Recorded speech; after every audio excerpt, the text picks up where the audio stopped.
Thanks ಅವಶ್ಯಕತೆ ಇಲ್ಲ ನಮ್ಮ ತಂದೆ ತಾಯಿ, ಬಟ್ ಇಡೀ ಸಿನಿಮಾ ಮಾಡ್ಬೇಕಾದ್ರೆ ನಮ್ಮ ತಂದೆ ತಾಯಿ, ಕೃಷ್ಣ ಅವರ ತಾಯಿ ಬಂದಿದ್ದಾರೆ, ನಮ್ಮ ಜೊತೆಗೆ ನಿಂತಿದ್ದಾರೆ. I would like to thank them first.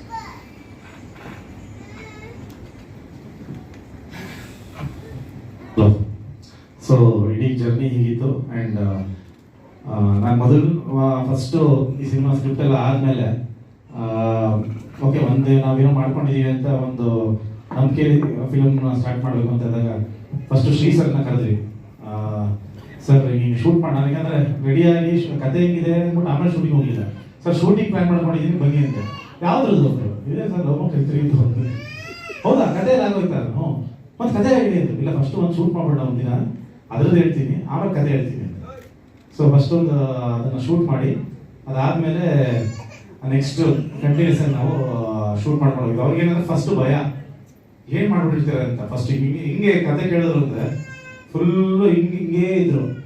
ಅದಾದಮೇಲೆ ಕತೆ ಎಲ್ಲ ಹೇಳಿದ್ಮೇಲೆ ವಾಹ್ ಇದು ಹಬ್ಬ ಇದ್ಯಾಕೆ ಸರ್ ಹಿಂಗಂತ ಇದ್ದೀರ ಅಂತ. ಇಲ್ಲ ಟೆನ್ಷನ್ ಆಗ್ಬಿಟ್ಟಿದೆ. ಯಾಕೆ? ಇಲ್ಲ ಏನೇನೋ ಮಾಡ್ಬಿಟ್ಟಿದ್ರೆ ನೀವು. ಸರ್ ಏನೇನೇ ಆ್ಯಕ್ಚರ್ ಮಾಡ್ತೀವಿ, ಪಿಕ್ಚರ್ಸ್ ಚೆನ್ನಾಗಿ ಮಾಡಬೇಕು ಅಂತ ಮಾಡೋದು. ಇಲ್ಲ ಭಯ ಇತ್ತು. ಸೊ ಅದೇ ಭಯ ಆ್ಯಕ್ಚುಲಿ ತುಂಬ ಜನಕ್ಕಿತ್ತು. ಅಂದರೆ ಯಾಕಂದರೆ ಪಾರ್ಟ್ 1 ತುಂಬ ಇಷ್ಟಪಟ್ಟಿರ್ತಾರೆ. ಸೊ ಪಾರ್ಟ್ 2 ಮಾಡಿದಾಗಲೇ ಹಾಳು ಮಾಡ್ಬಿಟ್ರೆ ಅನ್ನೋದೊಂದು ಇರುತ್ತೆ. ಸೊ ಪಾರ್ಟ್ 3 ಅಂತ ಮಾಡ್ತಿದ್ದೀವಿ ಅಂದಾಗ ಇನ್ನೂ ಮತ್ತೆ ಹಾಳು ಮಾಡ್ಬಿಟ್ರೆ ಅನ್ನೋದೊಂದು ಟೆನ್ಷನ್ನು ಆ ಫ್ರಾಂಚೈಸಿನ ಯಾರು ಇಷ್ಟಪಟ್ಟಿರೋದು ಎಲ್ಲರಿಗೂ ಇರುತ್ತೆ. ಸೊ ಬಟ್ ಭಾಳ ಜವಾಬ್ದಾರಿಯಿಂದ, ಭಾಳ ಪ್ರೀತಿಯಿಂದ, ತುಂಬ ತಲೆ ಕೆಡಿಸ್ಕೊಂಡು ತುಂಬ ಅದ್ಭುತವಾಗಿ ಬಂದಿದೆ. ಫೈನಲ್ ಏನು ಔಟ್ಪುಟ್ ಇದೆಯಲ್ಲ ತುಂಬ ಅದ್ಭುತವಾಗಿ ಬಂದಿದೆ. ನನಗೆ ಐ ಥಿಂಕ್ ತುಂಬ ಸ್ಯಾಟಿಸ್ಫೈ ಆಗಿದೆ. ಹೊಸ ಕ್ಯಾಸ್ಟ್ ಬಗ್ಗೆ ಯಾವಾಗ ಮಾತಾಡ್ತೀನಿ ಆ್ಯಂಡ್ ಆಗಲೇ ಫಸ್ಟು ಅಮೃತ ಅವ್ರು ಮಾತಾಡೋದು.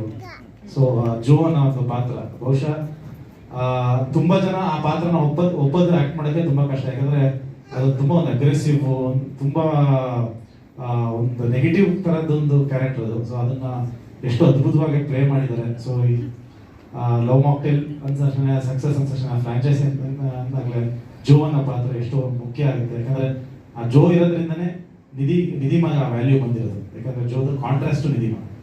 ಹಾಗಾಗಿ ಥ್ಯಾಂಕ್ಸ್ ಅಮೃತ.